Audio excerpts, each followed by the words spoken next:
Edgar Allan Poe. Los crímenes de la calle Morgue. ¿Cuál era el canto de las sirenas? ¿O qué nombre tomó Aquiles cuando se escondió entre las mujeres? Y aunque cuestiones difíciles no están fuera de toda conjetura. Sir Thomas Browne. Las facultades mentales definidas como las analíticas son en sí mismas muy poco susceptibles de análisis. Las apreciamos únicamente en sus efectos. Sabemos de ellas, entre otras cosas, que son siempre para su poseedor, cuando las posee de una manera poco ordinaria, una fuente de vivísimos placeres. Así como el hombre fuerte se regocija en ejercicios que llamen sus músculos a la acción, el analista goza con esa actividad moral que desembrolla. Encuentra gusto hasta en las más triviales ocupaciones que pongan en juego su talento. Ama los enigmas, acertijos, jeroglíficos, exhibiendo las soluciones de cada uno, un grado de penetración que parece sobrenatural al vulgo. Sus resultados, obtenidos por la verdadera alma y esencia del método, tienen, a la verdad, todo el aspecto de la intuición. La facultad de resolución es probablemente muy vigorizada por los estudios matemáticos, y en particular por la importante rama de ellos, que injustamente y solo por sus retrógradas operaciones, ha sido llamada, como por excelencia, análisis. Pues calcular no es analizar. Un jugador de ajedrez, por ejemplo, hace muy bien lo uno sin lo otro. Se sigue de eso que el juego de ajedrez, en sus efectos sobre el espíritu, está erróneamente apreciado. No estoy escribiendo un tratado, sino un simple prefacio sobre una narración singular. Y estas son observaciones hechas a la ligera. Tendré, sin embargo, ocasión de mostrar que el alto poder del intelecto reflexivo es más decididamente y mejor ocupado por el humilde juego de damas que por toda la primorosa frivolidad del ajedrez. En este último, en que las piezas tienen diferentes y caprichosos movimientos, con varios y variables valores, lo que es únicamente complejo es tomado, error muy general, por profundo. La atención es puesta poderosamente en juego. Si se debilita un instante, se comete una torpeza y las resultas son una pérdida o una derrota. Siendo los movimientos posibles no solamente múltiples sino complicados, las probabilidades de tales torpezas son muchas. Y en 9 casos sobre 10 es el más concentrado y no el más perspicaz el que gana. En las damas, al contrario, donde los movimientos son únicos y tienen poca variación, donde las probabilidades de la inadvertencia se hallan disminuidas y la simple atención dejada comparativamente sin empleo, todas las ventajas que obtiene cada parte son obtenidas por la más grande penetración. Para cesar en abstracciones, supongamos una partida de damas en la que las piezas están reducidas a 4, por lo que naturalmente no debe esperarse ninguna torpeza. Es obvio que aquí la victoria puede ser decidida, siendo los jugadores de la misma fuerza solamente por un movimiento hábil, resultado de algún gran esfuerzo de inteligencia. Desprovisto de los recursos vulgares, el analista entra en el espíritu de su adversario, se identifica con él y frecuentemente ve de una sola ojeada el único método, algunas veces absurdamente simple, por el que puede seducirlo a errar o precipitarlo a calcular mal.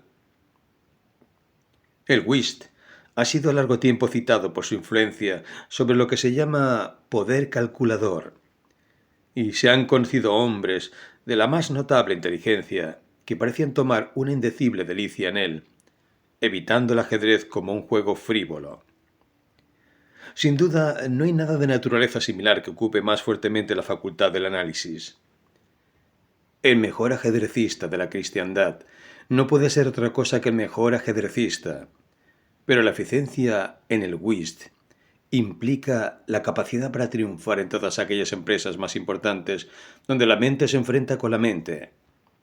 Cuando digo eficiencia, aludo a esa perfección en el juego que incluye la aprehensión de todas las posibilidades mediante las cuales se puede obtener legítima ventaja.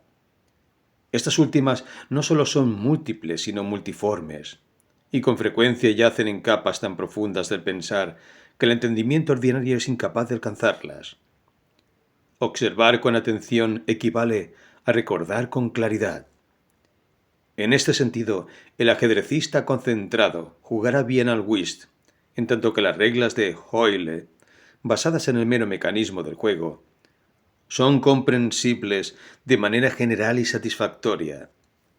Por tanto, el hecho de tener una memoria retentiva y guiarse por el libro son las condiciones que por regla general se consideran como la suma del buen jugar. Pero la habilidad del analista se manifiesta en cuestiones que exceden los límites de las meras reglas. Silencioso, procede a acumular cantidad de observaciones y deducciones. Quizás sus compañeros hacen lo mismo, y la mayor o menor proporción de informaciones así obtenidas no reside tanto en la validez de la deducción como en la calidad de la observación. Lo necesario consiste en saber qué se debe observar.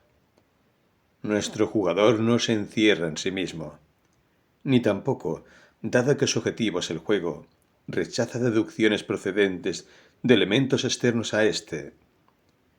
Examina el semblante de su compañero, comparándolo cuidadosamente con el de cada uno de sus oponentes. Considera el modo con que cada uno ordena las cartas en su mano. A menudo cuenta las cartas ganadoras y las adicionales por la manera con que sus tenedores las contemplan.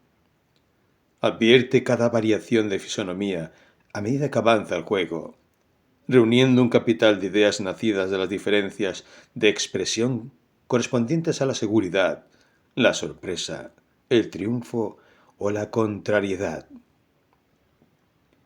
Por la manera de levantar una baza, juzga si la persona que la recoge será capaz de repetirla en el mismo palo.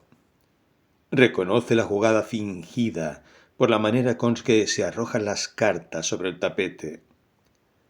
Una palabra casual o descuidada, la caída o vuelta accidental de una carta, con la consiguiente ansiedad o negligencia en el acto de ocultarla. La cuenta de las bazas, con el orden de su disposición, el embarazo, la vacilación, el apuro o el temor. Todo ello proporciona a su percepción, aparentemente intuitiva, indicaciones sobre la realidad del juego. Jugadas 2 o 3 manos, conoce perfectamente las cartas de cada uno, y desde ese momento utiliza las propias con tanta precisión como si los otros jugadores hubieran dado vuelta a las suyas. El poder analítico no debe confundirse con el mero ingenio, ya que si el analista es por necesidad ingenioso, con frecuencia el hombre ingenioso se muestra notablemente incapaz de analizar. La facultad constructiva o combinatoria por la cual se manifiesta habitualmente el ingenio, y a la que los frenólogos, erróneamente a mi juicio, han asignado un órgano aparte, considerándola una facultad primordial, ha sido observada con tanta frecuencia en personas cuyo intelecto lindaba con la idiotez, que ha provocado las observaciones de los estudiosos del carácter. Entre el ingenio y la aptitud analítica existe una diferencia mucho mayor que entre la fantasía y la imaginación, pero de naturaleza estrictamente análoga. En efecto, cabe observar que los ingeniosos poseen siempre mucha fantasía, mientras que el hombre verdaderamente imaginativo es siempre un analista. El relato siguiente representará para el lector algo así como un comentario de las afirmaciones que anteceden. Mientras residí en París, durante la primavera y parte del verano de 1800, me relacioné con un cierto C. Auguste Dupin. Este joven caballero procedía de una familia excelente y hasta ilustre. pero una serie de desdichadas circunstancias lo habían reducido a tal pobreza que la energía de su carácter sucumbió ante la desgracia, llevándolo a alejarse del mundo y a no preocuparse por recuperar su fortuna. Gracias a la cortesía de sus acreedores, le quedó una pequeña parte del patrimonio, y la renta que le producía bastaba, mediante una rigurosa economía, para subvenir a sus necesidades sin preocuparse de lo superfluo. Los libros constituían su solo lujo, y en París es fácil procurárselos. Nuestro primer encuentro tuvo lugar en una oscura librería de la Rue Montmartre, donde la casualidad de que ambos anduviéramos en busca de un mismo libro, tan raro como notable, sirvió para aproximarnos. Volvimos a encontrarnos una y otra vez. Me sentí profundamente interesado por la menuda historia de la familia que Dupin me contaba detalladamente, con todo ese candor a que se abandona un francés cuando se trata de su propia persona. Me quedé asombrado, al mismo tiempo, por la extraordinaria amplitud de su cultura, pero sobre todo sentí encenderse mi alma ante el exaltado fervor y la vívida frescura de su imaginación. Dado lo que yo buscaba en ese entonces en París, sentí que la compañía de un hombre semejante me resultaría un tesoro inestimable, y no vacilé en decírselo. Quedó por fin decidido que viviríamos juntos durante mi permanencia en la ciudad, y como mi situación financiera era algo menos comprometida que la suya, logré que quedara a mi cargo alquilar y amueblar en un estilo que armonizaba con la melancolía un tanto fantástica de nuestro carácter, una decrépita y grotesca mansión abandonada a causa de supersticiones sobre las cuales no inquirimos y que se acercaba a su ruina en una parte aislada y solitaria del Faubourg Saint-Germain. Si nuestra manera de vivir en esa casa hubiera llegado al conocimiento del mundo, éste nos hubiera considerado como locos, aunque probablemente como locos inofensivos. Nuestro aislamiento era perfecto. No admitíamos visitantes. El lugar de nuestro retiro era un secreto celosamente guardado para mis antiguos amigos. En cuanto a Dupin, hacía muchos años que había dejado de ver gentes o de ser conocido en París. Solo vivíamos para nosotros. Una rareza de mi amigo. ¿Qué otro nombre darle? Consistía en amar la noche por la noche misma. A esta bizarrerie, como a todas las otras, me abandoné a mi vez sin esfuerzo, entregándome a sus extraños caprichos con perfecto abandono. La negra divinidad no podía permanecer siempre con nosotros, pero nos era dado imitarla. A las primeras luces del alba cerrábamos las pesadas persianas de nuestra vieja casa y encendíamos un par de bujías que, fuertemente perfumadas, sólo lanzaban débiles y mortecinos rayos. Con ayuda de ellas ocupábamos nuestros espíritus en soñar, leyendo, escribiendo o conversando, hasta que el reloj nos advertía la llegada de la verdadera oscuridad. Salíamos entonces a la calle, tomados del brazo, continuando la conversación del día o vagando al azar hasta muy tarde, mientras buscábamos, entre las luces y las sombras de la populosa ciudad, esa infinidad de excitantes espirituales que puede proporcionar la observación silenciosa. En esas oportunidades no dejaba yo de reparar y admirar, aunque dada su profunda idealidad cabía esperarlo, una peculiar aptitud analítica de Dupin. Parecía complacerse especialmente en ejercitarla, ya que no exhibirla, y no vacilaba en confesar el placer que le producía. Se jactaba, con una risita discreta, de que frente a él la mayoría de los hombres tenían como una ventana por la cual podía verse su corazón, y estaba pronto a demostrar sus afirmaciones con pruebas tan directas como sorprendentes del íntimo conocimiento que de mí tenía. En aquellos momentos su actitud era fría y abstraída. Sus ojos miraban como sin ver, mientras su voz, habitualmente de un rico registro de tenor, subía un falsete que hubiera parecido petulante de no mediar lo deliberado y lo preciso de sus palabras. Al observarlo en esos casos, me ocurría muchas veces pensar en la antigua filosofía del alma doble, y me divertía con la idea de un doble Dupin, el creador y el analista.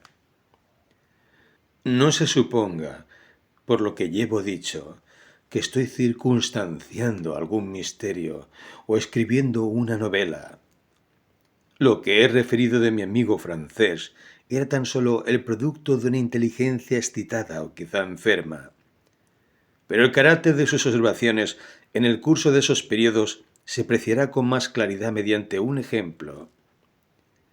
Errábamos una noche por una larga y sucia calle, en la vecindad del Palais Royal.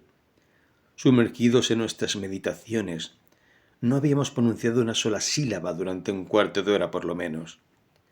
Bruscamente, Dupin pronunció estas palabras. Sí, es un hombrecillo muy pequeño y estaría mejor en el teatro de Variété. No cabe duda, repuse inconscientemente, sin advertir, pues tan absorto había estado en mis reflexiones, la extraordinaria forma en que Dupin coincidía con mis pensamientos. Pero un instante después me di cuenta y me sentí profundamente asombrado. ¿Dupin? Dije gravemente. Esto va más allá de mi comprensión. Le confieso sin rodeos que estoy atónito y que apenas puedo dar crédito a mis sentidos. ¿Cómo es posible que haya sabido que yo estaba pensando en...? Aquí me detuve, para asegurarme sin lugar a dudas de si realmente sabía en quién estaba yo pensando. ¿En Chantilly? Dijo Dupin. ¿Por qué se interrumpe? Estaba usted diciéndome que su pequeña estatura le veda los papeles trágicos. Tal era exactamente el tema de mis reflexiones. Chantilly era un ex remendón de la Rue Saint-Denis que, apasionado por el teatro, había encarnado el papel de Jerjes en la tragedia homónima de Crébillon, logrando tan solo que la gente se burlara de él. «En nombre del cielo», exclamé, «dígame cuál es el método, si es que hay un método, que le ha permitido leer en lo más profundo de mí». En realidad me sentía aún más asombrado de lo que estaba dispuesto a reconocer. «El frutero», replicó mi amigo, «fue quien lo llevó a la conclusión de que el remendón de suelas no tenía estatura suficiente para Jerjes et id genus omne». ¿El frutero? Me asombra usted. No conozco ningún frutero. El hombre que tropezó con usted cuando entrábamos en esta calle hará un cuarto de hora. Recordé entonces que un frutero que llevaba sobre la cabeza una gran cesta de manzanas había estado a punto de derribarme accidentalmente cuando pasábamos de la Rue C a la que recorríamos ahora. Pero me era imposible comprender qué tenía que ver eso con Chantilly. Se lo explicaré, me dijo Dupin, en quien no había la menor partícula de charlatanerie. Y para que pueda comprender claramente, remontaremos primero el curso de sus reflexiones desde el momento en que le hablé hasta el de su choque con el frutero en cuestión. Los eslabones principales de la cadena son los siguientes: Chantilly, Orion, el doctor Nichols, Epicuro, la estereotomía, el pavimento, el frutero. Pocas personas hay que, en algún momento de su vida, no se hayan entretenido en remontar el curso de las ideas mediante las cuales han llegado a alguna conclusión. Con frecuencia esta tarea está llena de interés. y aquel que la emprende se queda asombrado por la distancia aparentemente ilimitada e inconexa entre el punto de partida y el de llegada. ¿Cuál habrá sido entonces mi asombro al leer las palabras que acababa de pronunciar Dupin y reconocer que correspondían a la verdad? Si no me equivoco, continuó él, habíamos estado hablando de caballos justamente al abandonar la Rue Thiers. Este fue nuestro último tema de conversación. Cuando cruzamos hacia esta calle, un frutero que traía una gran canasta en la cabeza pasó rápidamente a nuestro lado y le empaló a usted contra una pila de adoquines correspondiente a un pedazo de la calle en reparación. Usted pisó una de las piedras sueltas, resbaló, torciéndose ligeramente el tobillo, mostró enojo o mal humor, murmuró algunas palabras, se volvió para mirar la pila de adoquines y siguió andando en silencio. Yo no estaba especialmente atento a sus actos, pero en los últimos tiempos la observación se ha convertido para mí en una necesidad. Mantuvo usted los ojos clavados en el suelo, observando con aire quisquilloso los agujeros y los surcos del pavimento, por lo cual comprendí que seguía pensando en las piedras, hasta que llegamos al pequeño pasaje llamado Lamartine, que con fines experimentales ha sido pavimentado con bloques ensamblados y remachados.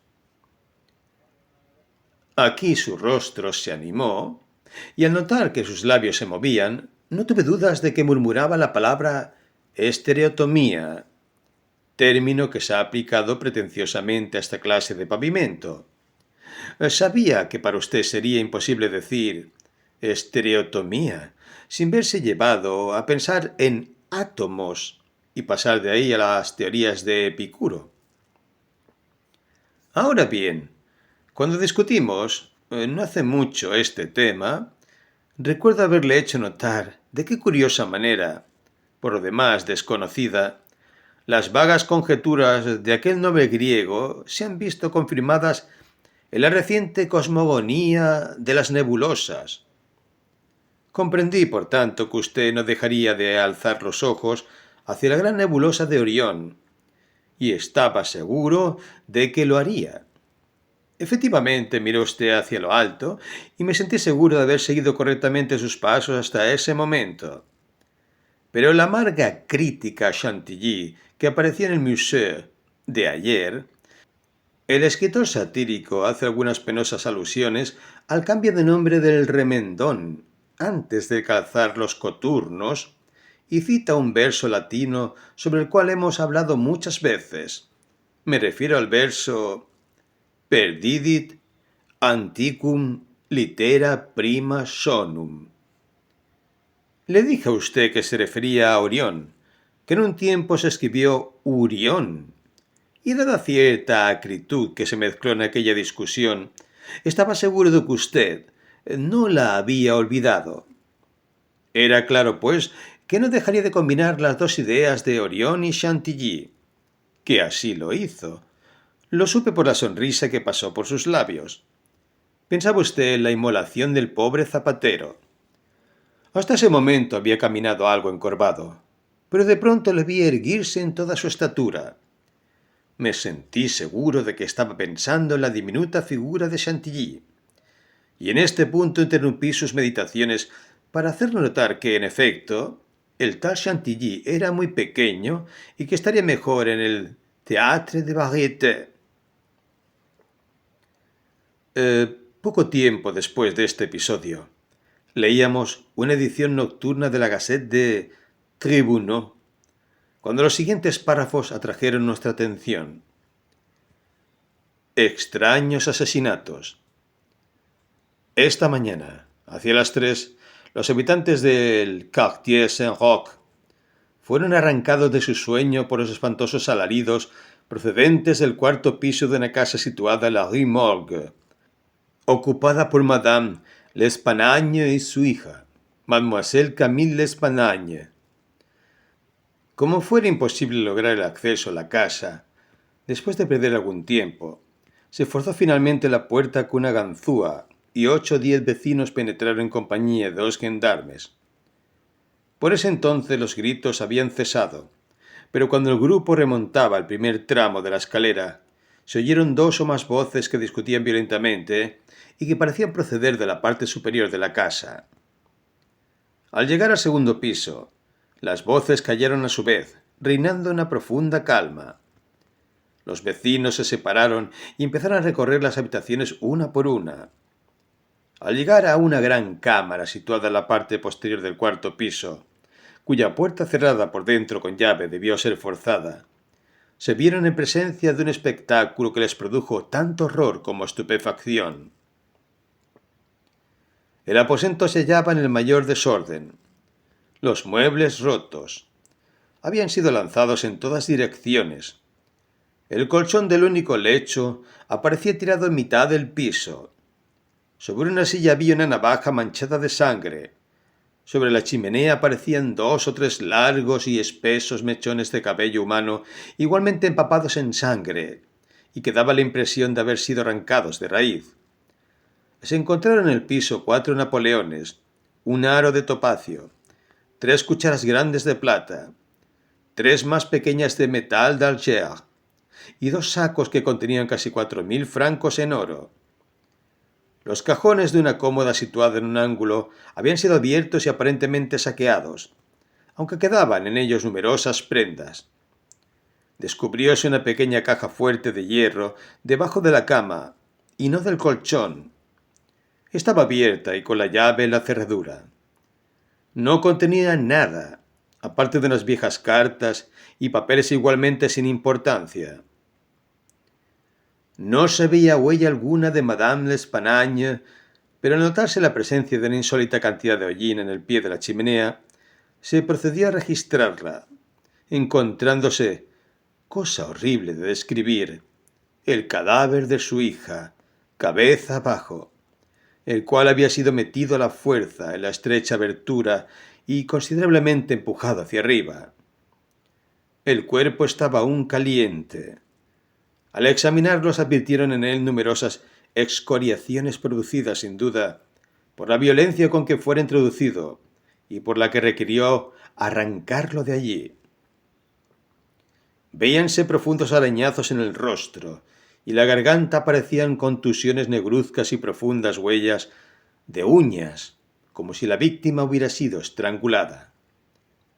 Luego de una cuidadosa búsqueda en cada porción de la casa, sin que apareciera nada nuevo, los vecinos se introdujeron en un pequeño patio pavimentado de la parte posterior del edificio y encontraron el cadáver de la anciana señora, la cual había sido degollada tan salvajemente que al tratar de levantar el cuerpo, la cabeza se desprendió del tronco. Horribles mutilaciones aparecían en la cabeza y en el cuerpo, y este último apenas presentaba forma humana. Hasta el momento no se ha encontrado la menor clave que permita solucionar tan horrible misterio. La edición del día siguiente contenía los siguientes detalles adicionales. La tragedia de la Rue Morgue. Diversas personas han sido interrogadas con relación a este terrible y extraordinario suceso, pero nada ha trascendido que pueda arrojar alguna luz sobre él. Damos a continuación las declaraciones obtenidas. Pauline Dubourg, lavandera, manifiesta que conocía desde hacía 3 años a las 2 víctimas, de cuya ropa se ocupaba. La anciana y su hija parecían hallarse en buenos términos y se mostraban sumamente cariñosas entre sí. Pagaban muy bien. No sabía nada sobre su modo de vida y sus medios de subsistencia. Creía que Madame L., decía la Buenaventura, pasaba por tener dinero guardado. Nunca encontró otras personas en la casa cuando iba a buscar la ropa o la devolvía. Estaba seguro de que no tenían ningún criado o criada. Opinaba que en la casa no había ningún mueble, salvo en el cuarto piso. Pierre Moreau, vendedor de tabaco, declara que desde hace 4 años vendía regularmente pequeñas cantidades de tabaco y de rapé a Madame L'Espanagne, nacido en la vecindad y ha residido siempre en ella. La extinta y su hija ocupaban desde hacía más de 6 años la casa donde se encontraron los cadáveres. Anteriormente vivía en ella un joyero que alquilaba las habitaciones superiores a diversas personas. La casa era de propiedad de Madame L., quien se sintió disgustada por los abusos que cometía su inquilino y ocupó personalmente la casa, negándose a alquilar parte alguna. La anciana señora daba señales de senilidad. El testigo vio a su hija unas 5 o 6 veces durante esos 6 años. Ambas llevaban una vida muy retirada y pasaban por tener dinero. Había oído decir a los vecinos que Madame L. decía la buenaventura, pero no lo creía. Nunca vio entrar a nadie, salvo a la anciana y su hija, a un mozo de servicio que estuvo allí 1 o 2 veces, y a un médico que hizo 8 o 10 visitas.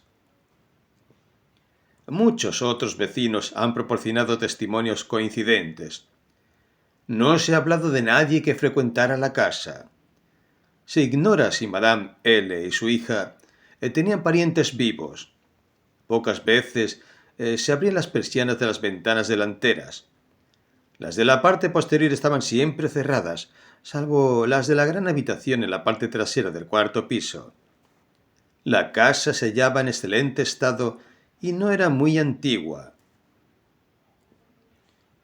Isidore Musset, gendarme, declara que fue llamado hacia las 3 de la mañana y que al llegar a la casa encontró unas 20 o 30 personas reunidas que se esforzaban por entrar. Violentó finalmente la entrada con una bayoneta y no con una ganzúa. No le costó mucho abrirla, pues se trataba de una puerta de 2 batientes que no tenía pasadores ni arriba ni abajo. Los alaridos continuaron hasta que se abrió la puerta, cesando luego de golpe. Parecían gritos de persona o personas que sufrieran los más agudos dolores. Eran gritos agudos y prolongados, no breves y precipitados. El testigo trepó el primero las escaleras. Al llegar al primer descanso oyó 2 voces que discutían con fuerza y agriamente. Una de ellas era ruda y la otra mucho más aguda y muy extraña. Pudo entender algunas palabras provenientes de la primera voz, que correspondía a un francés. Estaba seguro de que no se trataba de una voz de mujer. Pudo distinguir las palabras sacré y diable. La voz más aguda era de un extranjero. No podía asegurar si se trataba de un hombre o una mujer. No entendía lo que decía, pero tenía la impresión de que hablaba en español. El estado de la habitación y de los cadáveres fue descrito por el testigo en la misma forma que lo hicimos ayer. Henri Duval, vecino, de profesión platero, declara que formaba parte del primer grupo que entró en la casa. Corrobora en general la declaración de Musset. Tan pronto forzaron la puerta, volvieron a cerrarla para mantener alejada a la muchedumbre, que, pese a la avanzada de la hora, se estaba reuniendo rápidamente. El testigo piensa que la voz más aguda pertenecía a un italiano. Está seguro de que no se trataba de un francés. No puede asegurar que se tratara de una voz masculina. Pudo ser la de una mujer. No está familiarizado con la lengua italiana. No alcanza a distinguir las palabras, pero, por la entonación, está convencido de que quien hablaba era italiano. Conocía a Madame L. y a su hija. Había conversado frecuentemente con ellas. Estaba seguro de que la voz aguda no pertenecía a ninguna de las difuntas. Odenheimer, restaurateur. Este testigo se ofreció voluntariamente a declarar. Como no habla francés, testimonió mediante un intérprete. Es originario de Ámsterdam. Pasaba frente a la casa cuando se oyeron los gritos. Duraron varios minutos, probablemente 10. Eran prolongados y agudos, tan horribles como penosos de oír. El testigo fue uno de los que entraron en el edificio. Corroboró las declaraciones anteriores en todos sus detalles, salvo uno. Estaba seguro de que la voz más aguda pertenecía a un hombre y que se trataba de un francés. No pudo distinguir las palabras pronunciadas. Eran fuertes y precipitadas, desiguales y pronunciadas aparentemente con tanto miedo como cólera. La voz era áspera, no tanto aguda como áspera. El testigo no la calificaría de aguda. La voz más gruesa dijo varias veces «Sacré», «Diable» y una vez «Mon Dieu». Jules Mignot, banquero, de la firma Mignot e Hijos, en la calle de Lorraine. Es el mayor de los Mignot. Madame L'Espanagne posee algunos bienes. Había abierto una cuenta en su banco durante la primavera del año 1800, 8 años antes. Hacía frecuentes depósitos de pequeñas sumas. No había retirado nada hasta 3 días antes de su muerte, en que personalmente extrajo la suma de 4.000 francos. La suma le fue pagada en oro y un empleado la llevó a su domicilio. Adolphe Le Bon, empleado de Mignot e Hijos, declara que el día en cuestión acompañó hasta su residencia a Madame L'Espanagne, llevando los 4.000 francos en 2 sacos. Una vez abierta la puerta, Mademoiselle L. vino a tomar uno de los sacos, mientras que la anciana señora se encargaba del otro. Por su parte, el testigo saludó y se retiró. No vio a persona alguna en la calle en ese momento. Se trata de una calle poco importante, muy solitaria. William Byrd, sastre, declara que formaba parte del grupo que entró en la casa. Es de nacionalidad inglesa. Lleva 2 años de residencia en París. Fue uno de los primeros a subir las escaleras. Oyó voces que disputaban. La más ruda era la de un francés. Pudo distinguir varias palabras, pero ya no las recuerda todas. Oyó claramente «Sacré y mon Dieu». En ese momento se oía un ruido como si varias personas estuvieran luchando. Era un sonido de forcejeo, como si algo fuese arrastrado. La voz aguda era muy fuerte, mucho más que la voz ruda. ¿Estás seguro de que no se trataba de la voz de un inglés? Parecía la de un alemán. Podría ser una voz de mujer. El testigo no comprende el alemán. 4 de los testigos nombrados más arriba fueron nuevamente interrogados, declarando que la puerta del aposento donde se encontró el cadáver de Mademoiselle L. estaba cerrada por dentro cuando llegaron hasta ella. Reinaba un profundo silencio. No se escuchaban quejidos ni rumores de ninguna especie. No se vio a nadie en el momento de forzar la puerta. Las ventanas, tanto de la habitación del frente como de la trasera, estaban cerradas y firmemente aseguradas por dentro.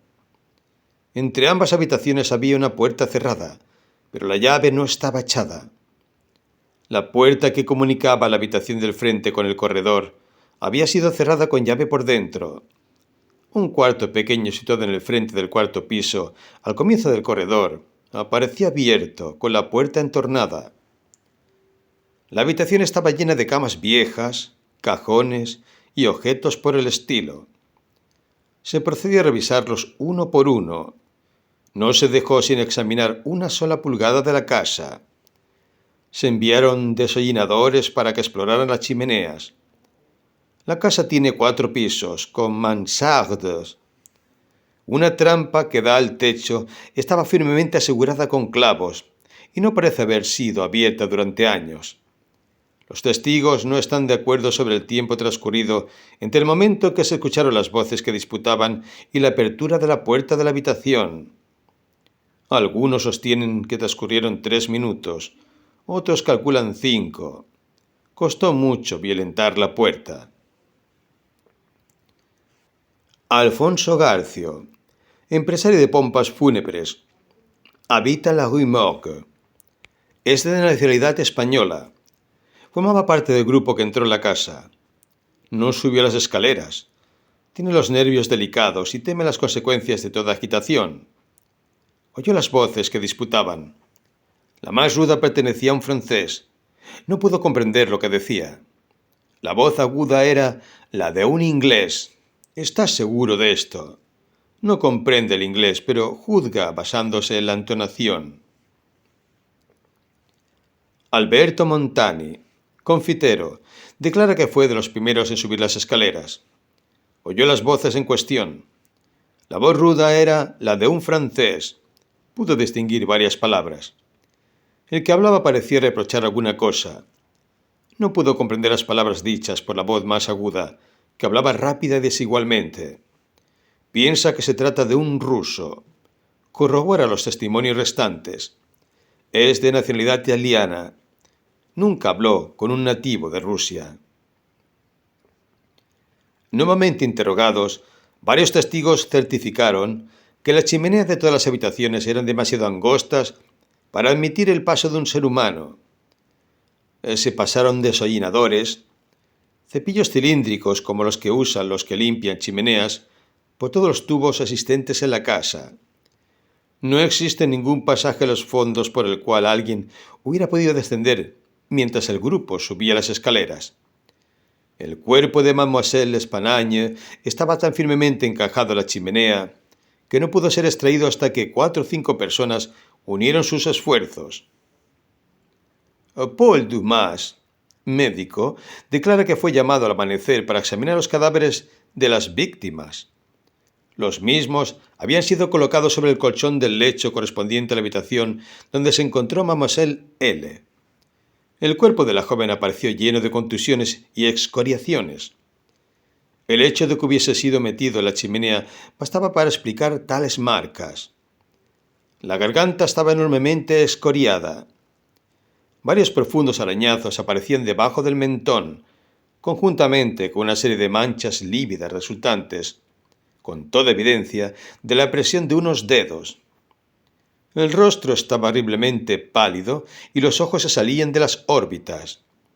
La lengua aparecía a medias cortada. En la región del estómago se descubrió una gran contusión, producida aparentemente por la presión de una rodilla. Según opinión del doctor Dumas, Mademoiselle L'Espanagne había sido estrangulada por una o varias personas. El cuerpo de la madre estaba horriblemente mutilado. Todos los huesos de la pierna y el brazo derecho se hallaban fracturados en mayor o menor grado. La tibia izquierda había quedado reducida a astillas, así como todas las costillas del lado izquierdo.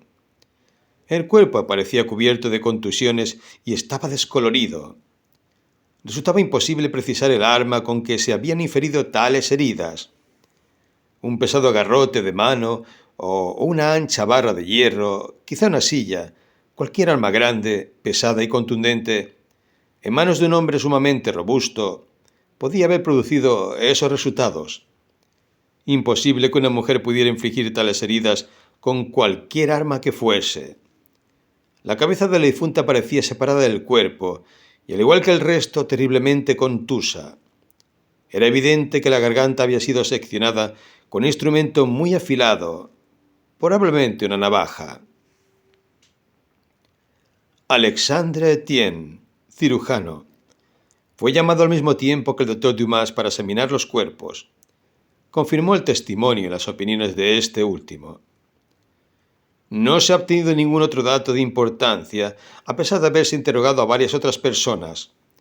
Jamás se ha cometido en París un asesinato tan misterioso y tan enigmático en sus detalles, si es que en realidad se trata de un asesinato. La policía está perpleja, lo cual no es frecuente en asuntos de esta naturaleza, pero resulta imposible hallar la más pequeña clave del misterio.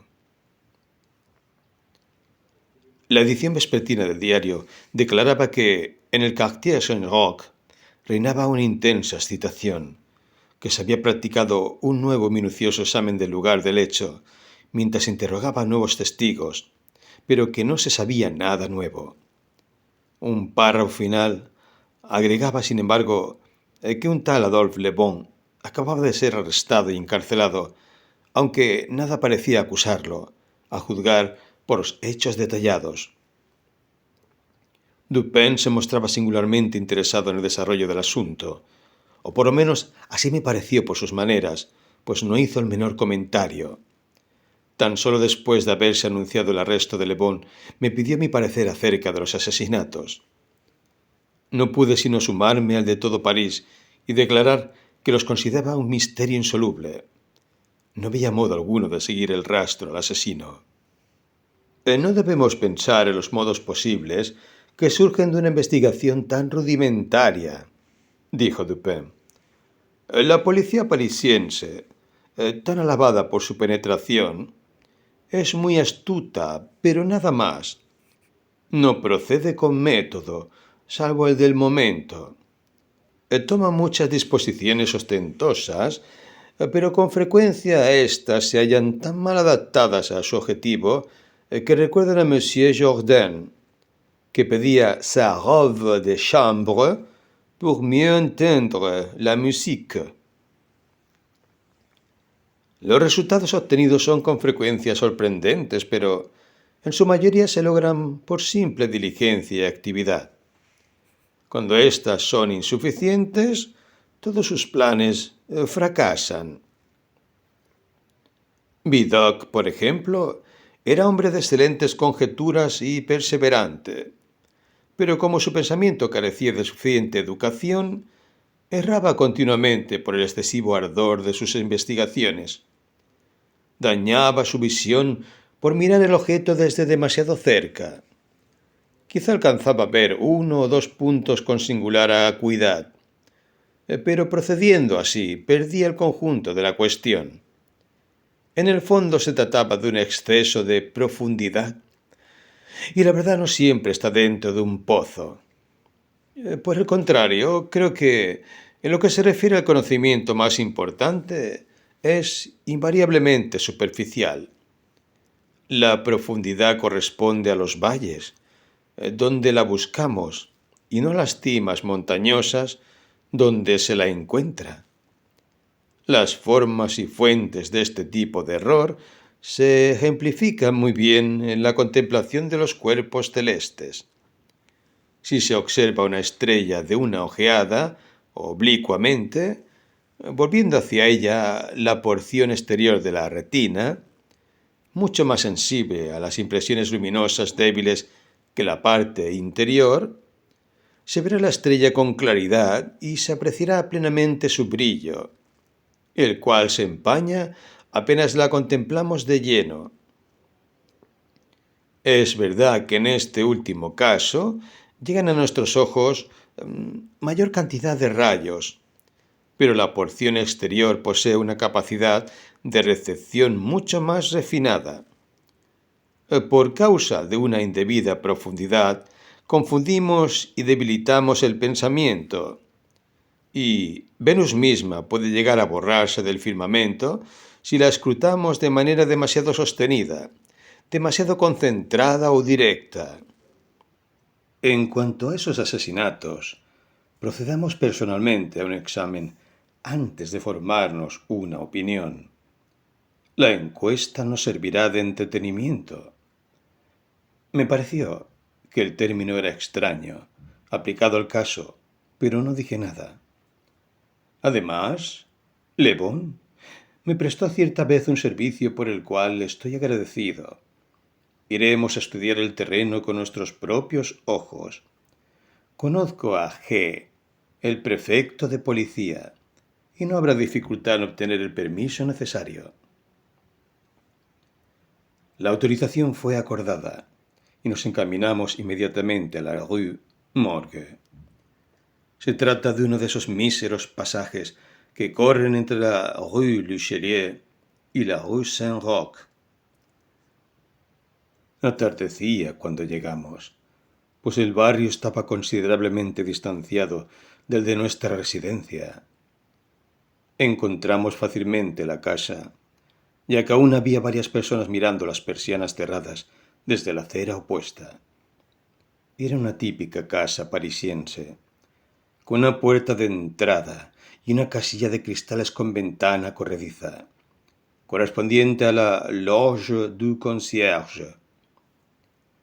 Antes de entrar, recorrimos la calle, doblamos por un pasaje y, volviendo a doblar, pasamos por la parte trasera del edificio, mientras Dupin examinaba la entera vecindad, así como la casa, con una atención minuciosa, cuyo objeto me resultaba imposible de adivinar.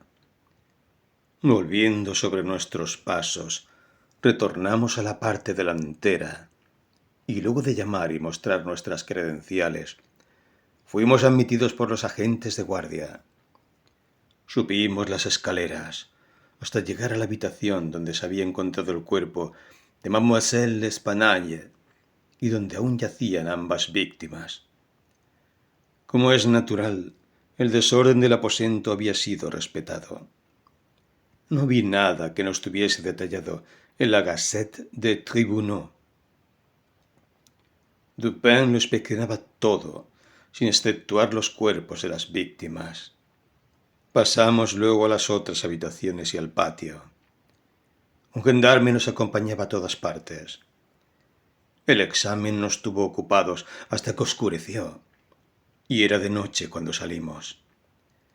En el camino de vuelta, mi amigo se detuvo algunos minutos en las oficinas de uno de los diarios parisienses. He dicho ya que sus caprichos eran muchos y variados, y que je le ménageais, pues no hay traducción posible de la frase. En esta oportunidad, Dupin rehusó toda conversación vinculada con los asesinatos, hasta el día siguiente a mediodía. Entonces, súbitamente me preguntó si había observado alguna cosa peculiar en el escenario de aquellas atrocidades. Algo vi en su manera de acentuar la palabra que me hizo estremecer sin que pudiera decir por qué. No, nada peculiar, dije. Por lo menos, nada que no hayamos encontrado ya referido en el diario. Me temo, repuso Dupin, que la Gazette no haya penetrado en el insólito horror de este asunto. Pero dejemos de lado las vanas opiniones de ese diario. Tengo la impresión de que se considera insoluble este misterio por las mismísimas razones que deberían inducir a considerarlo fácilmente solucionable. Me refiero a lo excesivo, a lo outré de sus características. La policía se muestra confundida por la aparente falta de móvil, y no por el asesinato en sí, sino por su atrocidad. Está asimismo perpleja por la aparente imposibilidad de conciliar las voces que se oyeron disputando, con el hecho de que en lo alto solo se encontró a la difunta Mademoiselle Espanaye, aparte de que era imposible escapar de la casa sin que el grupo que ascendía a la escalera lo notara. El salvaje desorden del aposento, el cadáver metido cabeza abajo en la chimenea, la espantosa mutilación del cuerpo de la anciana, son elementos que, junto con los ya mencionados y otros que no necesito mencionar, han bastado para paralizar la acción de los investigadores policiales y confundir por completo su tan alabada perspicacia. Han caído en el grueso, pero común error de confundir lo insólito con lo abstruso. Pero, justamente a través de esas desviaciones del plano ordinario de las cosas, la razón se abrirá paso, si ello es posible, en la búsqueda de la verdad. En investigaciones como la que ahora efectuamos, no debería preguntarse tanto ¿qué ha ocurrido? Como ¿qué hay en lo ocurrido que no se parezca a nada ocurrido anteriormente? En una palabra, la facilidad con la cual llegaré o he llegado a la solución de este misterio se halla en razón directa de su aparente insolubilidad a ojos de la policía. Me quedé mirando a mi amigo con silenciosa estupefacción. Estoy esperando ahora, continuó Dupin, mirando hacia la puerta de nuestra habitación, a alguien que, si bien no es el perpetrador de esas carnicerías, debe de haberse visto envuelto de alguna manera en su ejecución. Es posible que sea inocente de la parte más horrible de los crímenes. Confío en que mi suposición sea acertada, pues en ella se apoya toda mi esperanza de descifrar completamente el enigma.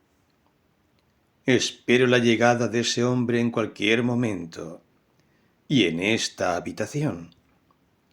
Cierto que puede no venir, pero lo más probable es que llegue. Si así fuera, habrá que retenerlo. He ahí unas pistolas. Los dos sabemos lo que se puede hacer con ellas cuando la ocasión se presenta. Tomé las pistolas, sabiendo apenas lo que hacía, y sin poder creer lo que estaba oyendo, mientras Dupin, como si monologara, continuaba sus reflexiones.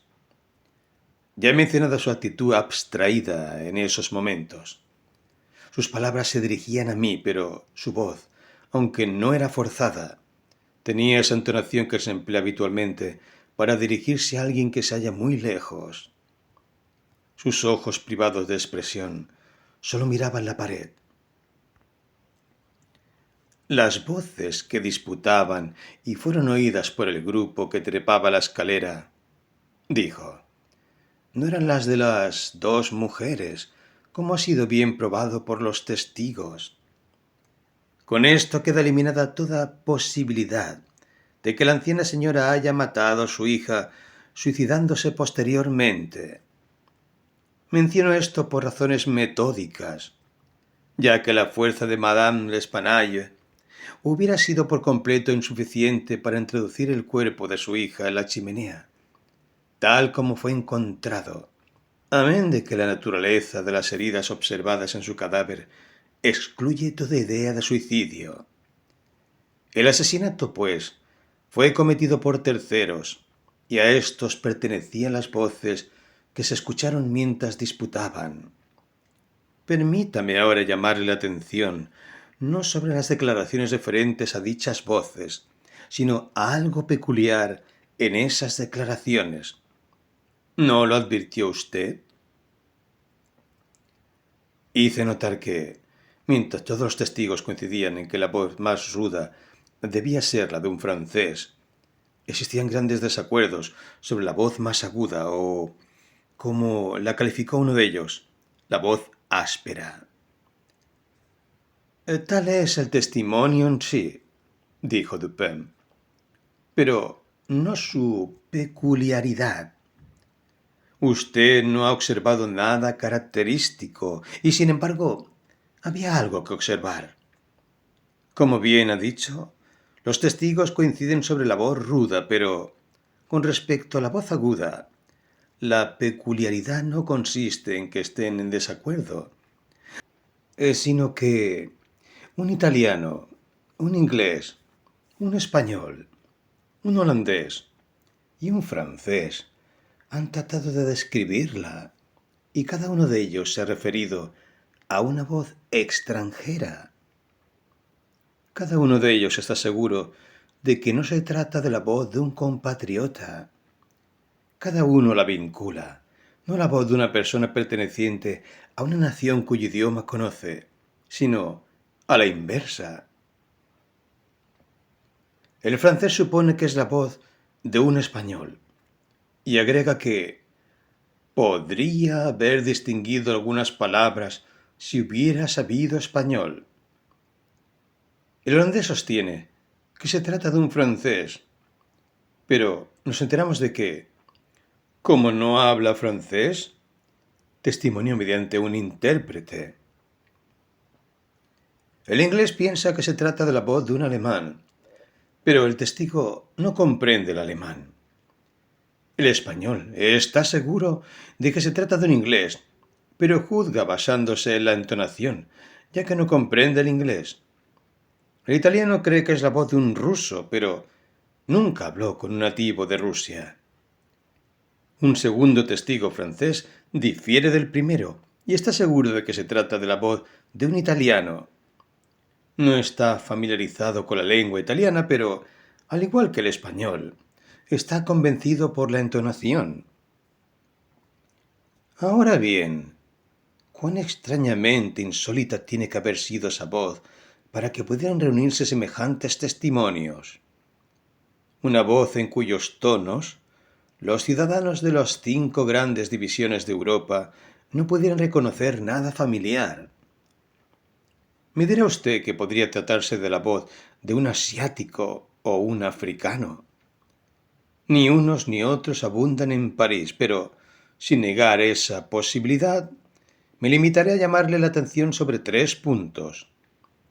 Un testigo califica la voz de áspera más que aguda. Otros 2 señalan que era precipitada y desigual. Ninguno de los testigos se refirió a palabras reconocibles, a sonidos que parecieran palabras. No sé, continuó Dupin, la impresión que pudo haber causado hasta ahora en su entendimiento, pero no vacilo en decir que cabe extraer deducciones legítimas de esta parte del testimonio, la que se refiere a las voces ruda y aguda, suficientes para crear una sospecha que debe de orientar todos los pasos futuros de la investigación del misterio. Digo, deducciones legítimas, sin expresar plenamente lo que pienso. Quiero dar a entender que las deducciones son las únicas que corresponden y que la sospecha surge inevitablemente como resultado de las mismas. No le diré todavía cuál es esta sospecha, pero tenga presente que, por lo que a mí se refiere, bastó para dar forma definida y tendencia determinada a mis investigaciones en el lugar del hecho. Transportémonos ahora con la fantasía a esa habitación. ¿Qué buscaremos en primer lugar? Los medios de evasión empleados por los asesinos. Supongo que bien puedo decir que ninguno de los 2 cree en acontecimientos sobrenaturales. Madame ni Mademoiselle L'Espanaye no fueron asesinadas por espíritus. Los autores del hecho eran de carne y hueso y escaparon por medios materiales. ¿Cómo, pues? Afortunadamente, solo hay una manera de razonar sobre este punto. Y esa manera debe conducirnos a una conclusión definida. Examinemos uno por uno los posibles medios de escape. Resulta evidente que los asesinos se hallaban en el cuarto donde se encontró a Mademoiselle L'Espanaye, o por lo menos en la pieza contigua, en momentos en que el grupo subía las escaleras. Vale decir que debemos buscar las salidas en esos 2 aposentos. La policía ha levantado los pisos, los techos y la mampostería de las paredes en todas direcciones. Ninguna salida secreta pudo escapar a sus observaciones. Pero, como no me fío de sus ojos, miré el lugar con los míos. Efectivamente, no había salidas secretas. Las 2 puertas que comunican las habitaciones con el corredor estaban bien cerradas, con las llaves por dentro. Veamos ahora las chimeneas. Aunque de diámetro ordinario, en los primeros 8 o 10 pies por encima de los hogares, los tubos no permitirían más arriba el paso del cuerpo de un gato grande, quedando así establecida la total imposibilidad de escape por las vías mencionadas. Nos vemos reducidos a las ventanas. Nadie podría haber huido por la del cuarto delantero, ya que la muchedumbre reunida lo hubiese visto. Los asesinos tienen que haber pasado, pues, por las de la pieza trasera. Llevados a esta conclusión de manera tan inequívoca, no nos corresponde nuestra calidad de razonadores rechazarla por su aparente imposibilidad. Lo único que cabe hacer es probar que esas aparentes imposibilidades no son tales en realidad. Hay 2 ventanas en el aposento. Contra una de ellas no ningún mueble que la obstruya, y es claramente visible. La porción inferior de la otra queda oculta por la cabecera del pesado lecho que ha sido arrimado a ella. La primera ventana pareció firmemente asegurada desde dentro. Resistió los más violentos esfuerzos de quienes trataron de levantarla. En el marco, a la izquierda, había una gran perforación de barreno, y en ella un solidísimo clavo hundido casi hasta la cabeza. Al examinar la otra ventana, se vio que había un clavo colocado en forma similar. Todos los esfuerzos por levantarla fueron igualmente inútiles. La policía, pues, se sintió plenamente segura de que la huida no se había producido por ese lado, y por tanto consideró superfluo extraer los clavos y abrir las ventanas. Mi examen fue algo más detallado, y eso por la razón que acabo de darle. Allí era el caso de probar que todas las aparentes imposibilidades no eran tales en realidad. Seguí razonando de la siguiente forma, a posteriori. Los asesinos escaparon desde una de esas ventanas. Por tanto, no pudieron asegurar nuevamente los marcos desde el interior, tal como fueron encontrados, consideración que, dado lo obvio de su carácter, interrumpió la búsqueda de la policía en ese terreno. Los marcos estaban asegurados. Es necesario, pues, que tengan una manera de asegurarse por sí mismos. La conclusión no admitía escapatoria. Me acerqué a la ventana que tenía libre acceso. Extraje con alguna dificultad el clavo y traté de levantar el marco. Tal como lo había anticipado, resistió a todos mis esfuerzos. Comprendí entonces que debía de haber algún resorte oculto, y la corroboración de esta idea me convenció de que por lo menos mis premisas eran correctas, aunque el detalle referente a los clavos continuara siendo misterioso. Un examen detallado no tardó en revelarme el resorte secreto. Lo oprimí, y satisfecho de mi descubrimiento, me abstuve de levantar el marco. Volví a poner el clavo en su sitio y lo observé atentamente. Una persona que escapa por la ventana podía haberla cerrado nuevamente y el resorte habría asegurado el marco, pero ¿cómo reponer el clavo? La conclusión era evidente y estrechaba una vez más el campo de mis investigaciones. Los asesinos tenían que haber escapado por la otra ventana. Suponiendo, pues, que los resortes fueran idénticos en las dos ventanas, como parecía probable, necesariamente tenía que haber una diferencia entre los clavos, o por lo menos en su manera de estar colocados. Trepando al armazón de la cama, miré minuciosamente el marco de sostén de la segunda ventana. Pasé la mano por la parte posterior, descubriendo enseguida el resorte que, tal como había supuesto, era idéntico a su vecino. Miré luego el clavo. Era tan sólido como el otro, y aparentemente estaba fijo de la misma manera y hundido casi hasta la cabeza. Pensará usted que me sentí perplejo, pero si así fuera, no ha comprendido la naturaleza de mis inducciones. Para usar una frase deportiva, hasta entonces no había cometido falta. No había perdido la pista un solo instante.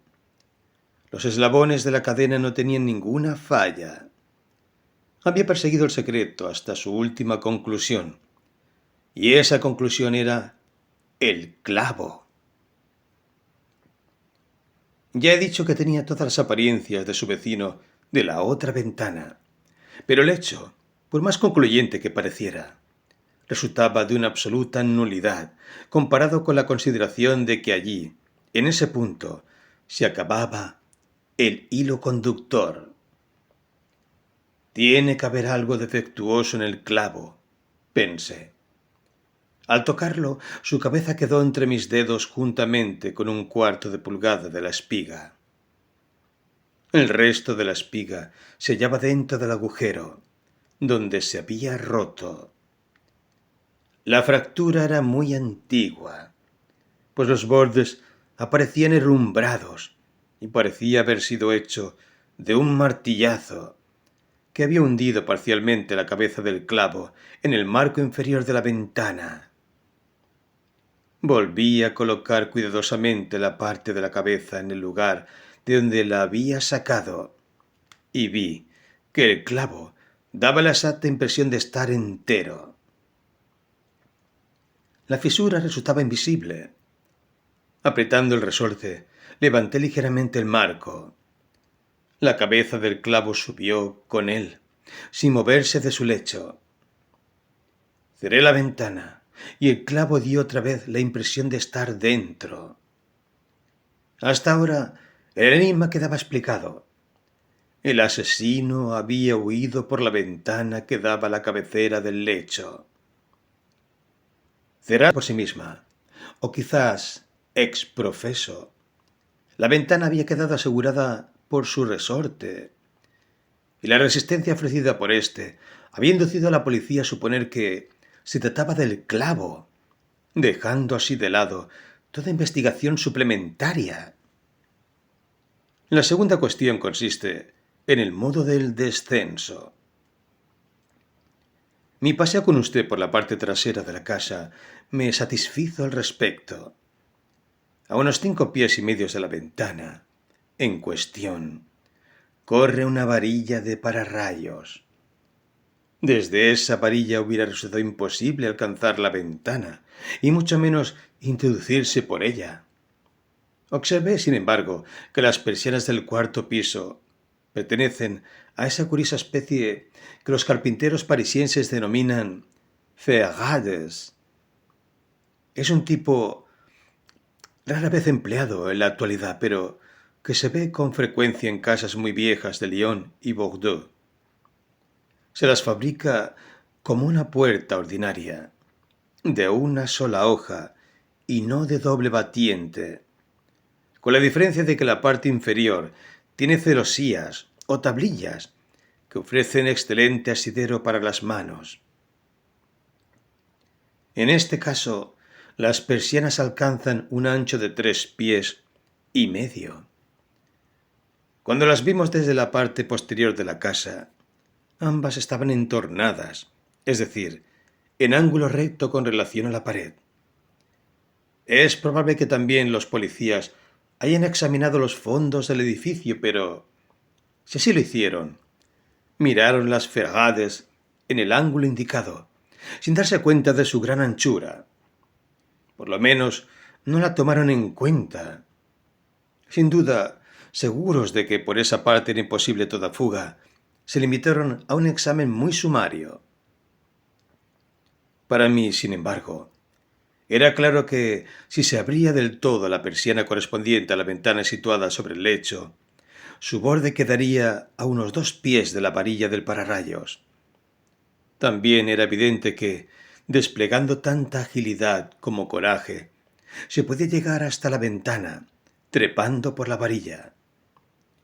Estirándose hasta una distancia de 2 pies y medio, ya que suponemos la persiana enteramente abierta, un ladrón habría podido sujetarse firmemente de las tablillas de la celosía. Abandonando entonces su sostén en la varilla, afirmando los pies en la pared y lanzándose vigorosamente hacia adelante, habría podido hacer girar la persiana hasta que se cerrara. Si suponemos que la ventana estaba abierta en este momento, habría logrado entrar así en la habitación. Le pido que tenga especialmente en cuenta que me refiero a un insólito grado de vigor, capaz de llevar a cabo una hazaña tan azarosa y difícil. Mi intención consiste en demostrarle, primeramente, que el hecho pudo ser llevado a cabo, pero, en segundo lugar, y muy especialmente, Insisto en llamar su atención sobre el carácter extraordinario, casi sobrenatural, de ese vigor capaz de cosa semejante. Usando términos judiciales, usted me dirá sin duda que, para redondear mi caso, debería subestimar y no poner de tal modo en evidencia la agilidad que se requiere para dicha proeza. Pero la práctica de los tribunales no es la de la razón. Mi objetivo final es tan solo la verdad. Mi propósito inmediato consiste en inducirlo a que yuxtaponga la insólita agilidad que he mencionado a esa voz tan extrañamente aguda o áspera y desigual, sobre cuya nacionalidad no pudieron ponerse de acuerdo los testigos y en cuyos acentos no se logró distinguir ningún vocablo articulado. Al oír estas palabras, pasó por mi mente una vaga e informe concepción de lo que quería significar Dupin. Me pareció estar a punto de entender, pero sin llegar a la comprensión, así como a veces nos hallamos a punto de recordar algo que finalmente no se concreta. Pero mi amigo seguía hablando. «Habrá notado usted», dijo, «que he pasado de la cuestión de la salida de la casa a la del modo de entrar en ella. Era mi intención mostrar que ambas cosas se cumplieron en la misma forma y en el mismo lugar. Volvamos ahora al interior del cuarto y examinemos lo que allí aparece. Se ha dicho que los cajones de la cómoda habían sido saqueados, aunque quedaron en ellos numerosas prendas. Esta conclusión es absurda. No pasa de una simple conjetura, bastante tonta por lo demás. ¿Cómo podemos asegurar que las ropas halladas en los cajones no eran las que éstos contenían habitualmente? Madame L'Espanaye y su hija llevaban una vida muy retirada. No veían a nadie. Salían raras veces y pocas ocasiones se les presentaban de cambiar de tocado. Lo que se encontró en los cajones era de tan buena calidad como cualquiera de los efectos que poseían las damas. Si un ladrón se llevó una parte, ¿por qué no tomó lo mejor? ¿Por qué no se llevó todo? En una palabra, ¿por qué abandonó 4.000 francos en oro para cargarse con un hato de ropa? El oro fue abandonado. La suma mencionada por Monsieur Mignot, el banquero, apareció en su casi totalidad en los sacos tirados por el suelo. Le pido, por tanto, que descarte de sus pensamientos la desatinada idea de un móvil, nacido en el centro de los policías, por esa parte del testimonio que se refiere al dinero entregado en la puerta de la casa. Coincidencias 10 veces más notables que esta. La entrega del dinero y el asesinato de sus poseedores 3 días más tarde ocurren a cada hora de nuestras vidas sin que nos preocupemos por ellas. En general, las coincidencias son grandes obstáculos en el camino de esos pensadores que todo lo ignoran de la teoría de las probabilidades. Esa teoría a la cual los objetivos más eminentes de las investigaciones humanas deben los más altos ejemplos. En esta instancia, si el oro hubiese sido robado, el hecho de que la suma hubiese sido entregada 3 días antes habría constituido algo más que una coincidencia. Antes bien, hubiera corroborado la noción de un móvil. Pero dadas las verdaderas circunstancias del caso, si hemos de suponer que el oro era el móvil del crimen, tenemos entonces que admitir que su perpetrador era lo bastante indeciso y lo bastante estúpido como para olvidar el oro y el móvil al mismo tiempo. Teniendo, pues, presentes los puntos sobre los cuales he llamado su atención, la voz singular, la insólita agilidad y la sorprendente falta de móvil en un asesinato tan atroz como este, echemos una ojeada a la carnicería en sí. Estamos ante una mujer estrangulada por la presión de unas manos e introducida en el cañón de la chimenea con la cabeza hacia abajo. Los asesinos ordinarios no emplean semejantes métodos, y mucho menos esconden al asesinado en esa forma. En el hecho de introducir el cadáver en la chimenea, admitirá usted que hay algo excesivamente inmoderado, algo por completo inconciliable con nuestras nociones sobre los actos humanos, incluso si suponemos que su autor es el más depravado de los hombres. Piense asimismo en la fuerza prodigiosa que hizo falta para introducir el cuerpo hacia arriba, cuando para hacerlo descender fue necesario el concurso de varias personas. Volvamos ahora a las restantes señales que pudo dejar ese maravilloso vigor. En el hogar de la chimenea se hallaron espesos, muy espesos, mechones de cabello humano canoso. Habían sido arrancados de raíz. Bien sabe usted la fuerza que se requiere para arrancar de esa forma 20 o 30 cabellos. Y además vio los mechones en cuestión tan bien como yo. Sus raíces, cosa horrible, mostraban pedazos del cuero cabelludo, prueba evidente de la prodigiosa fuerza ejercida para arrancar quizá 500.000 de cabellos de un tirón. La garganta de la anciana señora no solamente estaba cortada, sino que la cabeza había quedado completamente separada del cuerpo. El instrumento era una simple navaja. Lo invito a considerar la brutal ferocidad de esas acciones. No diré nada de las contusiones que presentaba el cuerpo de Madame L'Espanaye. Monsieur Dumas y su valioso ayudante, Monsieur Etienne, han decidido que fueron producidas por un instrumento contundente. Y hasta ahí la opinión de dichos caballeros es muy correcta. El instrumento contundente fue evidentemente el pavimento de piedra del patio, sobre el cual cayó la víctima desde la ventana que da sobre la cama. Por simple que sea, esto escapó a la policía por la misma razón que se le escapó el ancho de las persianas. Frente a la presencia de clavos, se quedaron ciegos ante la posibilidad de que las ventanas hubieran sido abiertas alguna vez.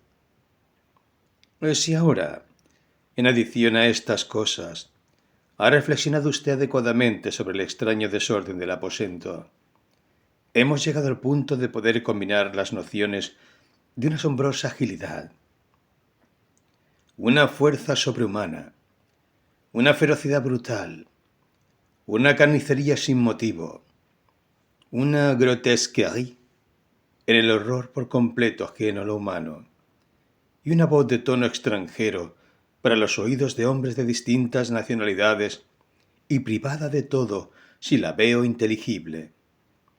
¿Qué resultado obtenemos? ¿Qué impresión he producido en su imaginación?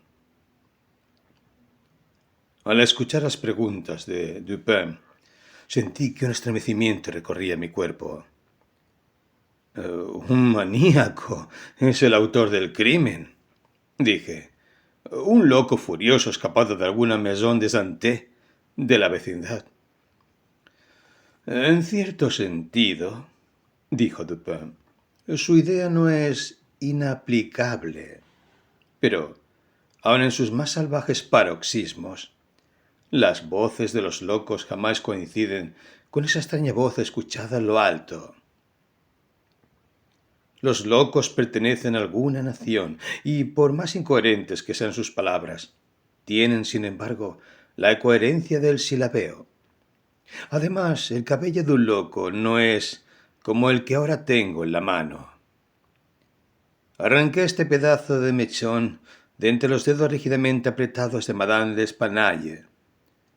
¿Puede decirme qué piensa de ellos? Dupin, este cabello es absolutamente extraordinario. No es cabello humano. Grité, trastornado por completo. No he dicho que lo fuera, repuso mi amigo. Pero antes de que resolvamos este punto, le ruego que mire el bosquejo que he trazado en este papel. Es un facsímil de lo que en una parte de las declaraciones de los testigos se describió como contusiones negruzcas y profundas huellas de uñas en la garganta de Mademoiselle Espanaye, y en otra declaración de los señores Dumas y Etienne como una serie de manchas lívidas que, evidentemente, resultaban de la presión de unos dedos. Notará usted, continuó mi amigo, mientras desplegaba el papel, que este diseño indica una presión firme y fija. No hay señal alguna de deslizamiento. Cada dedo mantuvo, probablemente hasta la muerte de la víctima, su terrible presión en el sitio donde se hundió primero. Le ruego ahora que trate de colocar todos sus dedos a la vez en las respectivas impresiones, tal como aparecen en el dibujo. Lo intenté, sin el menor resultado. Quizá no estemos procediendo debidamente, dijo Dupin. El papel es una superficie plana, mientras que la garganta humana es cilíndrica. He aquí un rodillo de madera, cuya circunferencia es aproximadamente la de una garganta. Envuélvala con el dibujo y repita el experimento. Así lo hice, pero las dificultades eran aún mayores. ¿Esta marca?, dije. No es la de una mano humana. Lea ahora, replicó Dupin, este pasaje de Cuvier. Era una minuciosa descripción anatómica descriptiva del gran orangután leonado de las islas de la India Oriental. La gigantesca estatura, la prodigiosa fuerza y agilidad, la terrible ferocidad y las tendencias imitativas de estos mamíferos son bien conocidas. Instantáneamente comprendí todo el horror del asesinato. La descripción de los dedos, dije al terminar la lectura, concuerda exactamente con este dibujo. Solo un orangután, entre todos los animales existentes, es capaz de producir las marcas que aparecen en su diseño. Y el mechón de pelo coincide en un todo con el pelaje de la bestia descrita por Cuvier. De todas maneras, no alcanzo a comprender los detalles de este aterrador misterio. Además, se escucharon dos voces que disputaban, y una de ellas era sin duda la de un francés. ¿Es cierto?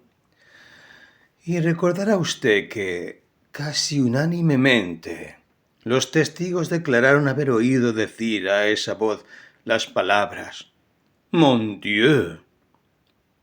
Dadas las circunstancias, uno de los testigos, Montani, el confitero, acertó al sostener que la exclamación tenía un tono de reproche o reconvención. Sobre esas dos palabras, pues, he apoyado todas mis esperanzas de una solución total del enigma. Un francés estuvo al tanto del asesinato. Es posible, incluso muy probable, que fuera inocente de toda participación en el sangriento episodio. El orangután pudo habérsele escapado. Quizás siguió sus huellas hasta la habitación, pero, dadas las terribles circunstancias que se sucedieron, le fue imposible capturarlo otra vez.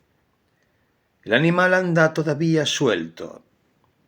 No continuaré con estas conjeturas, pues no tengo derecho a darles otro nombre, ya que las sombras de reflexión que les sirven de base poseen apenas suficiente profundidad para ser alcanzadas por mi intelecto, y no pretenderé mostrarlas con claridad a la inteligencia de otra persona.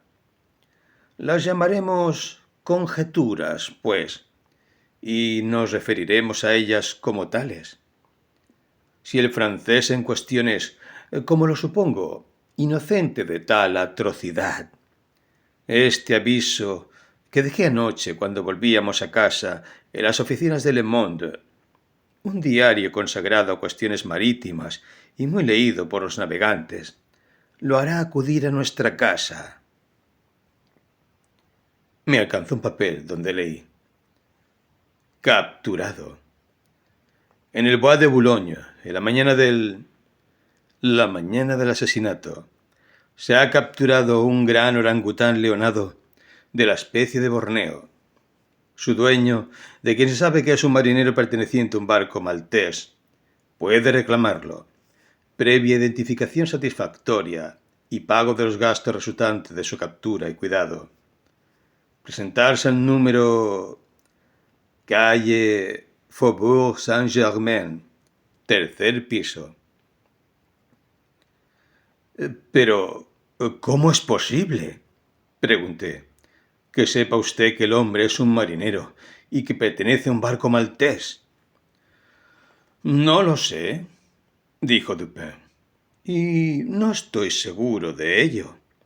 Pero he aquí un trocito de cinta que, a juzgar por su forma y su grasienta condición, debe de ser usado para atar el pelo en una de esas largas queues de que tan orgullosos se muestran los marineros.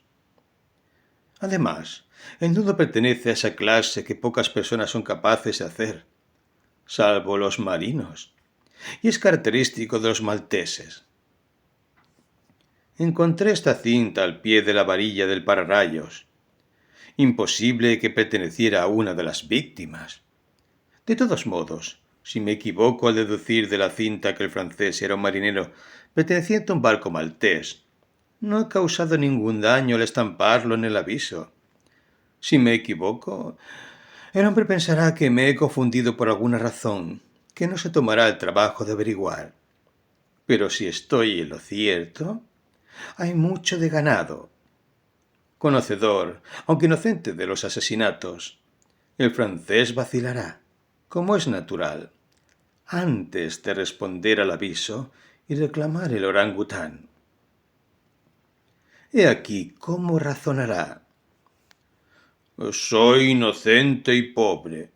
Mi orangután es muy valioso y para un hombre como yo representa una verdadera fortuna. ¿Por qué perderlo a causa de una tonta aprensión? Está ahí, a mi alcance. Lo han encontrado en el Bois de Boulogne, a mucha distancia de la escena del crimen. ¿Cómo podría sospechar a alguien que ese animal es el culpable?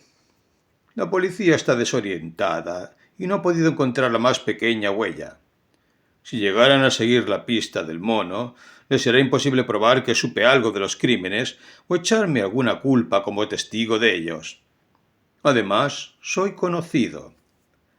El redactor del aviso me designa como dueño del animal. Ignoro hasta dónde llega su conocimiento. Si renuncio a reclamar algo de tanto valor, que se sabe de mi pertenencia, las sospechas recaerán por lo menos sobre el animal.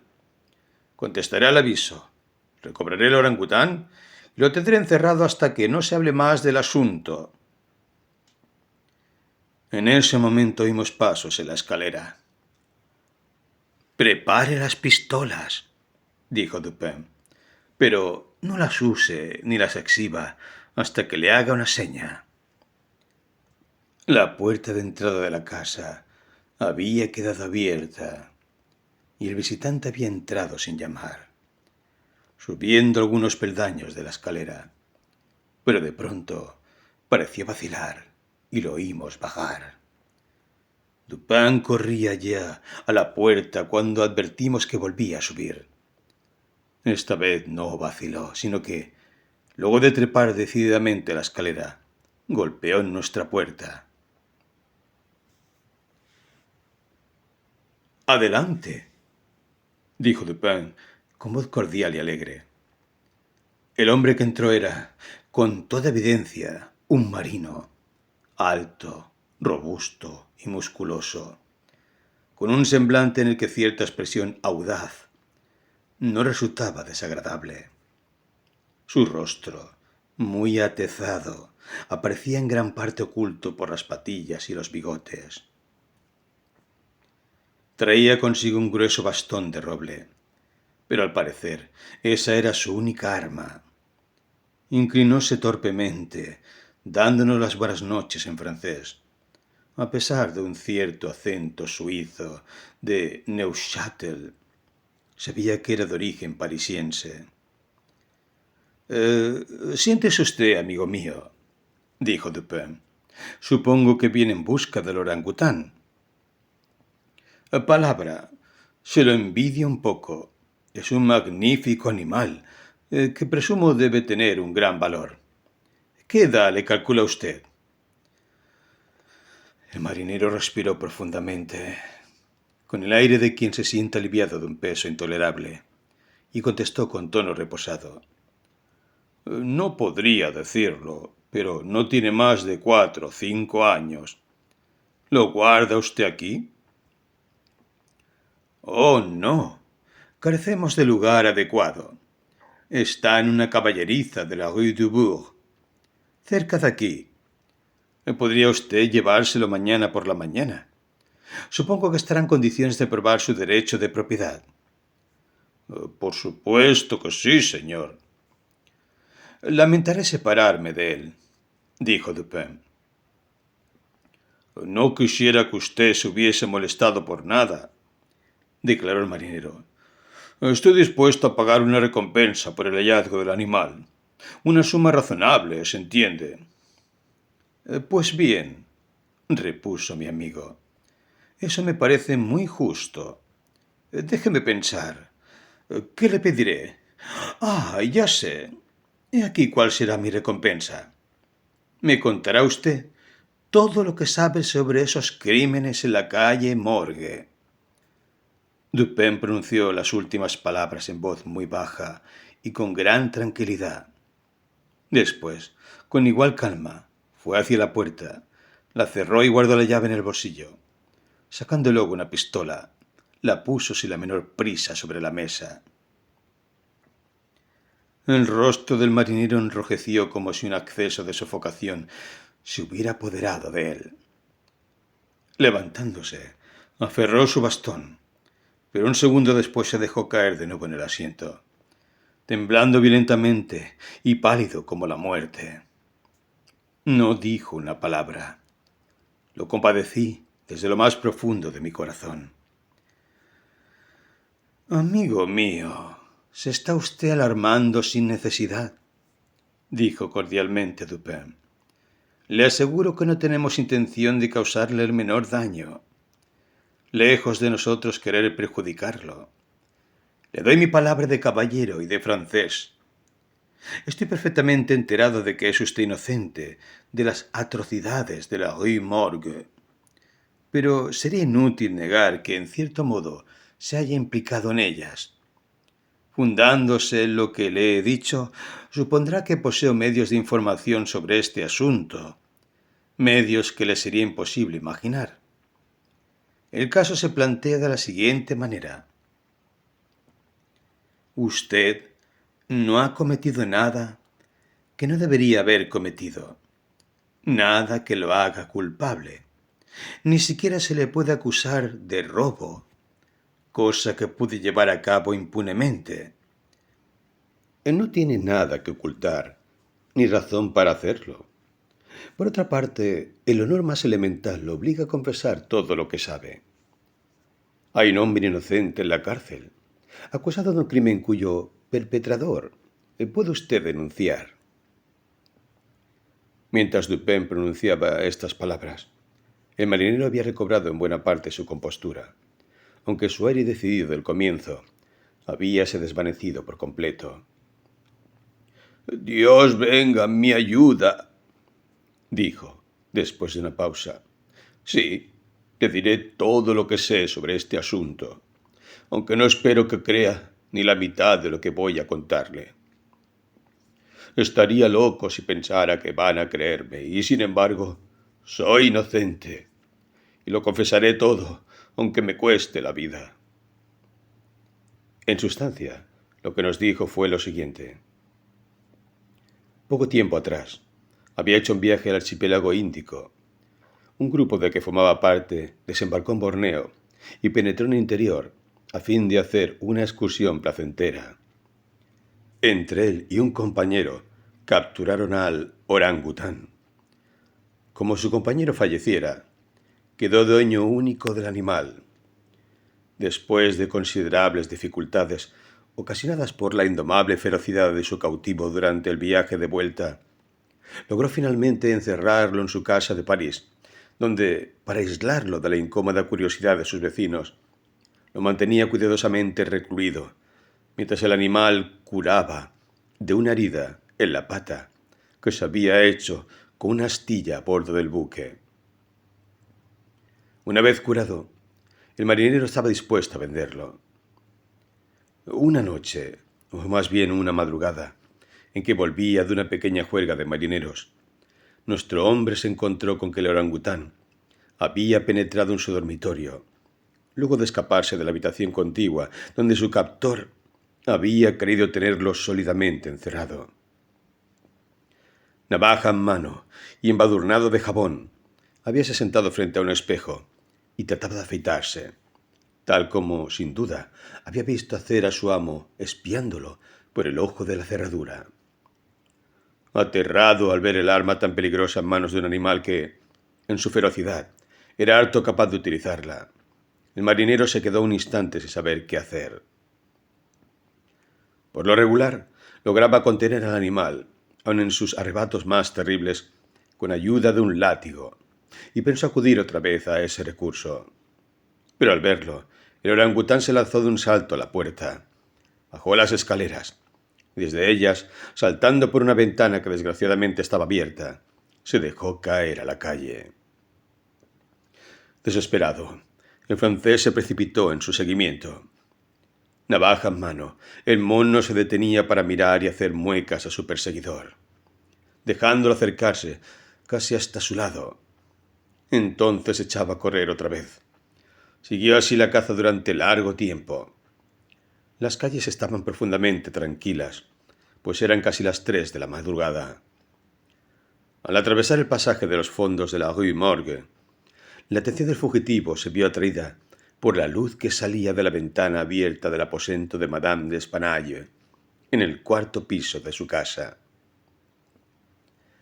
Precipitándose hacia el edificio, descubrió la varilla del pararrayos, trepó por ella con inconcebible agilidad, aferró la persiana que se hallaba completamente abierta y pegada a la pared, y en esta forma se lanzó hacia adelante hasta caer sobre la cabecera de la cama. Todo esto había ocurrido en menos de un minuto. Al saltar en la habitación, las patas del orangután rechazaron nuevamente la persiana, la cual quedó abierta. El marinero, a todo esto, se sentía tranquilo y preocupado al mismo tiempo. Renacían sus esperanzas de volver a capturar a la bestia, ya que le sería difícil escapar de la trampa en que acababa de meterse, salvo que bajara otra vez por el pararrayos, ocasión en que sería posible atraparlo. Por otra parte, se sentía ansioso a pensar en lo que podría estar haciendo en la casa. Esta última reflexión indujo al hombre a seguir al fugitivo. Para un marinero no hay dificultad en trepar por una varilla de pararrayos, pero cuando hubo llegado a la altura de la ventana, que quedaba muy alejada a su izquierda, no pudo seguir adelante.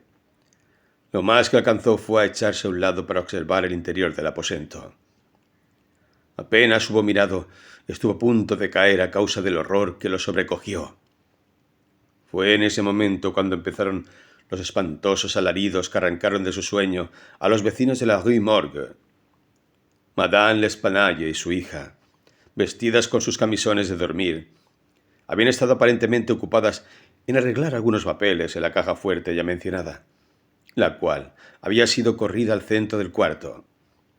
Hallábase abierta, y a su lado, en el suelo, los papeles que contenía. Las víctimas debían haber estado sentadas, dando la espalda a la ventana, y a juzgar por el tiempo transcurrido entre la entrada de la bestia y los gritos, parecía probable que en un primer momento no hubieran advertido su presencia. El golpear de la persiana pudo ser atribuido por ellas al viento. En el momento en que el marinero miró hacia el interior del cuarto, el gigantesco animal había aferrado a Madame L'Espanaye por el cabello, que la dama tenía suelto, como si se hubiera estado peinando, y agitaba la navaja cerca de su cara, imitando los movimientos de un barbero. La hija yacía postrada, inmóvil, víctima de un desmayo. Los gritos y los esfuerzos de la anciana señora, durante los cuales le fueron arrancados los mechones de la cabeza, tuvieron por efecto convertir los propósitos, probablemente pacíficos del orangután, en otros llenos de furor. Con un solo golpe de su musculoso brazo separó casi completamente la cabeza del cuerpo de la víctima. La vista de la sangre transformó su cólera en frenesí. Rechinando los dientes y echando fuego por los ojos, saltó sobre el cuerpo de la joven y hundiéndole las terribles garras en la garganta, las mantuvo así hasta que hubo expirado. Las furiosas miradas de la bestia cayeron entonces sobre la cabecera del lecho, sobre el cual el rostro de su amo, paralizado por el horror, alcanzaba apenas a divisarse. La furia del orangután, que sin duda no olvidaba el temido látigo, se cambió instantáneamente en miedo. Segura de haber merecido un castigo, pareció deseoso de ocultar sus sangrientas acciones y se lanzó por el cuarto lleno de nerviosa agitación, echando abajo y rompiendo los muebles a cada salto y arrancando el lecho de su bastidor. Finalmente se apoderó del cadáver de Mademoiselle Espanaye y lo metió en el cañón de la chimenea, tal como fue encontrado luego. Tomó luego el de la anciana y lo tiró de cabeza por la ventana.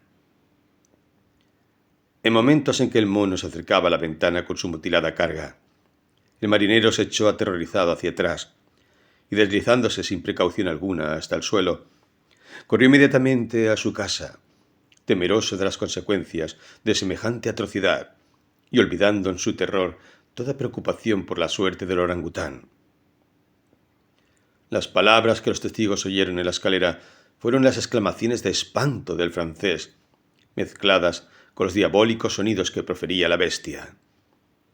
Poco me queda por agregar. El orangután debió de escapar por la varilla de pararrayos un segundo antes de que la puerta fuera forzada. Sin duda, cerró la ventana a su paso. Más tarde fue capturado por su mismo dueño, quien lo vendió al jardín des Plantes en una elevada suma. Le Bon fue puesto en libertad inmediatamente después que hubimos narrado todas las circunstancias del caso, con algunos comentarios por parte de Dupin, en el bureau del prefecto de policía. Este funcionario, aunque muy bien dispuesto hacia mi amigo, no pudo ocultar del todo el fastidio que le producía el giro que había tomado el asunto, y deslizó uno o dos sarcasmos sobre la conveniencia de que cada uno se ocupara de sus propios asuntos.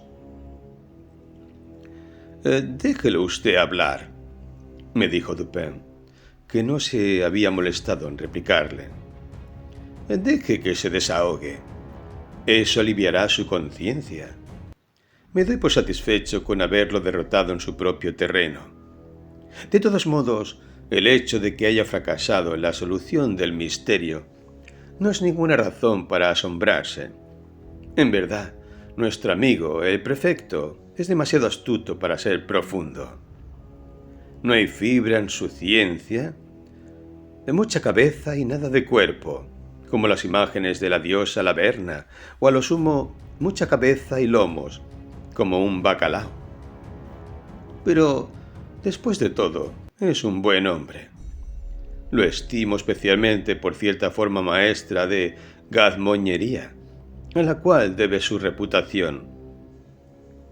Me refiero a la manera que tiene de nier ce qui est y de expliquer ce qui n'est pas, es decir, negar lo que es y explicar lo que no es.